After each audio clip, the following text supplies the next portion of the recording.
Chapter 12. The search for a cure ends. The room was heavy with silence, broken only by the faint scratching of a pen against paper. Tsunade sat behind her desk, her expression somber and weary as she made notes on the scroll in front of her. As the village's most skilled medical nin in Hokage, she had spent the last several months leading the search for a way to reverse the jutsu that had transformed Naruto into his current form. But now, after countless hours of research, tests, and consultations with the best scholars and medics in the village, the conclusion was inescapable. There was no cure. Naruko stood in front of Tsunade's desk, her heart pounding in her chest. Ino was beside her, offering silent support as they both waited for the Hokage to speak. Naruko had known this day might come, had felt it creeping closer with every failed attempt, every blank scroll, every dead-end lead. But hearing it out loud, having it confirmed, was something else entirely. After a long pause, Tsunade finally set down her pen and looked up, her hazel eyes filled with a mixture of regret and compassion. "I'm sorry, Naruko," Tsunade said, her voice low but clear. "We've exhausted every possible avenue. The jutsu that was used on you, it's unlike anything we've ever encountered. There's no known way to reverse it. Now, Agne, Kashiwa, now." Naruko's hands clenched into fists at her sides, her nails digging into her palms as she fought to keep her emotions in check. She had been preparing for this moment, telling herself over and over that there might not be a cure, that this might be permanent. But yet from Tsunade, having it confirmed, officially, was like a punch to the gut. "So, that's it then?" Naruko asked, her voice tight. "There's nothing else you can do?" Tsunade sighed, leaning back in her chair. She looked older in that moment, the weight of her responsibility as Hokage etched into the lines of her face.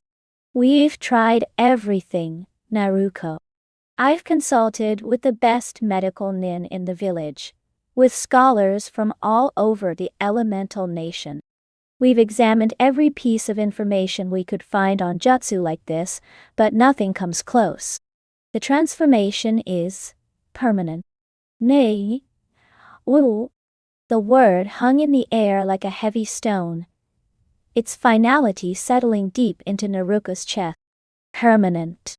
There would be no going back, no return to her former self. She was Naruko now, and that wasn't going to change. Ino reached out, gently placing a hand on Naruko's arm.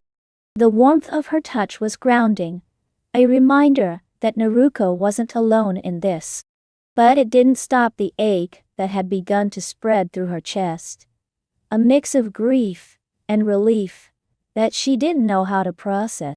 Naruko swallowed hard, her throat tight as she struggled to find the right words. I guess I always knew this might happen. But now that it's real." Tsunade's expression softened, and she stood up, walking around the desk to stand in front of Naruko. She placed a hand on her shoulder, her grip firm but comforting. "I know this isn't what you wanted to hear, Naruko. And I know it's going to take time to adjust. But you're strong, stronger than most people I've ever met. You've already come so far." "Naruko."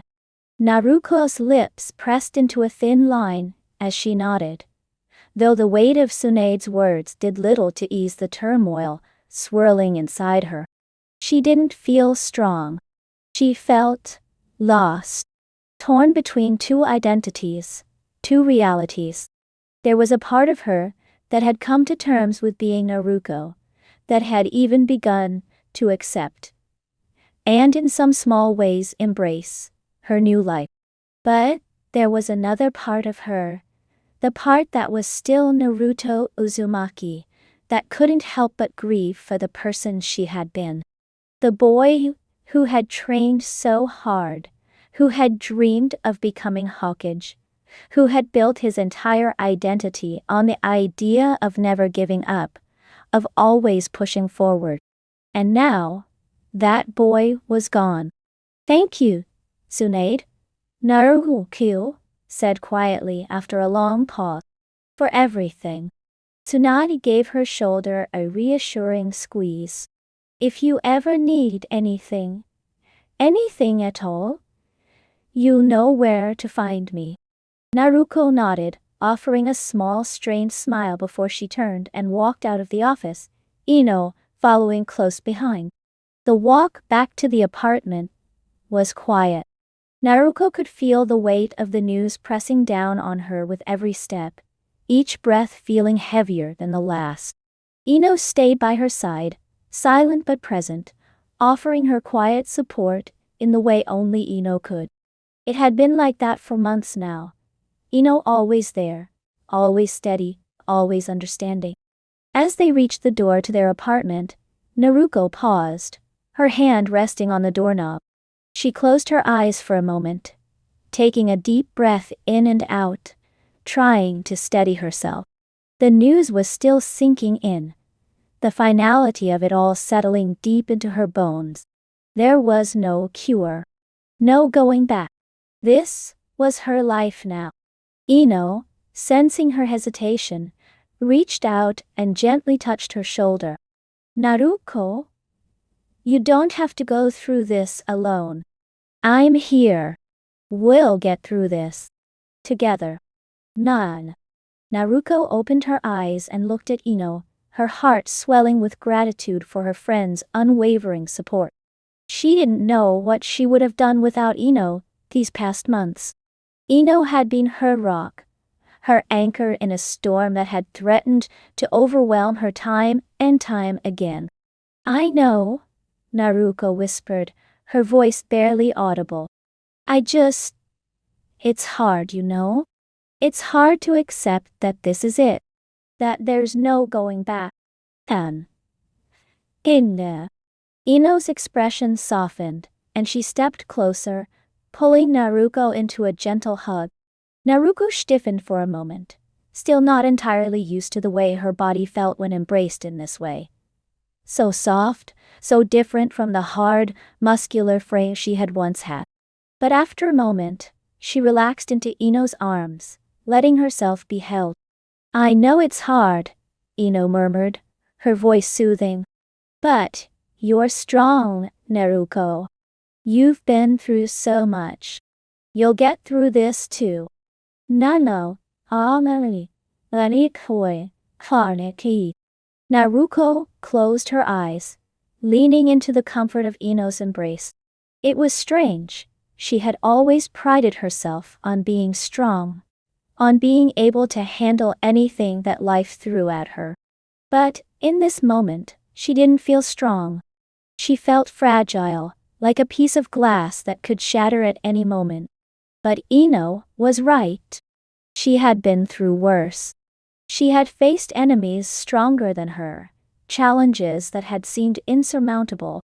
And she had always come out the other side, somehow stronger, somehow more determined. This was just another challenge, another obstacle to overcome. Later that evening, Naruko sat on the edge of her bed, staring out the window as the sun began to set. The room was bathed in a soft, golden light, the shadows long and stretching across the floor. Ino was in the kitchen, making tea, giving Naruko the space she needed to process everything. Naruko's thoughts were a swirl of emotions: grief, relief, frustration, acceptance. The search for a cure had consumed so much of her energy over the past several months. It had been the one thing she had clung to, the one hope that had kept her going. But now that hope was gone, and in its place was a strange sense of closure. She hadn't realized until now just how much the uncertainty of it all had weighed on her.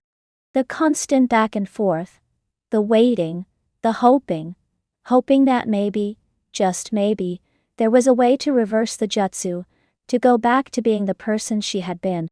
But now that the search was over, now that she knew there was no cure, there was a strange sense of relief that came with it. At least now she knew. At least now, she could move forward. But that didn't make it any less painful. Naruko ran a hand through her long blonde hair, the soft strands slipping through her fingers like silk. She had gotten used to the feel of it over the past few months, but it was still a reminder of how much she had changed. Her body, once muscular and strong, was now soft and curvy, her chest full, her waist narrow, her hips wide. She had learned to move in this new body, to fight in it, to live in it. But there were still moments when she felt like a stranger in her own skin. The sound of footsteps pulled Naruko from her thoughts, and she looked up to see Ino standing in the doorway, holding 2 cups of tea. "Thought you could use this," Ino said with a small smile, walking over to hand Naruko one of the cups. Naruko took the cup, her fingers brushing against Ino's as she did. "Thanks." Ino sat down beside her, cradling her own cup in her hand. They sat in comfortable silence for a few moments, the soft clink of the teacups the only sound in the room. "How are you feeling?" Ino asked after a while, her voice gentle. Naruko sighed, staring down at the tea in her hands. "I don't know. It's a lot to take in. I thought I'd feel more upset, but I think I'm just relieved it's over. At least now I know. At least now I can stop waiting." Ino nodded, her gaze understanding. "Oh, that makes sense. The uncertainty was probably the hardest part, huh?" "Nee. I one in a cool." "Yeah," Naruko agreed, taking a sip of her tea. The warmth of it spread through her chest, soothing the tightness that had been building there all day. "But it still hurts. I thought I was ready for this, but now that it's real..." Ino reached out, placing a hand on Naruko's knee. "It's okay to feel sad, Naruko. You've lost something important. It's okay to grieve for that." "One eye." Naruko swallowed hard, her throat tight. She hadn't let herself grieve, not really. She had been so focused on finding a cure, on trying to fix everything, that she hadn't allowed herself to feel the full weight of what she had lost. But now, sitting here with Ino, the reality of it all was sinking in. She wasn't Naruto anymore. She would never be Naruto again. Her chest tightened, a swell of emotion rising up inside her. She blinked, trying to hold back the tears that threatened to spill over, but it was no use. A single tear slid down her cheek, followed by another, and then another. Ino didn't say anything. She just shifted closer, wrapping an arm around Naruko's shoulders and pulling her into a gentle embrace. Naruko leaned into her, letting the tears fall, letting herself grieve for the boy she had been, for the future she had imagined. They stayed like that for a long time, the sun setting behind them, casting the room in deep shadows. And for the first time since the transformation had begun, Naruko allowed herself to truly feel the loss of her former self. But beneath the grief, beneath the sadness, there was also a sense of closure. The search for a cure was over, and now, finally, Naruko could begin to move forward.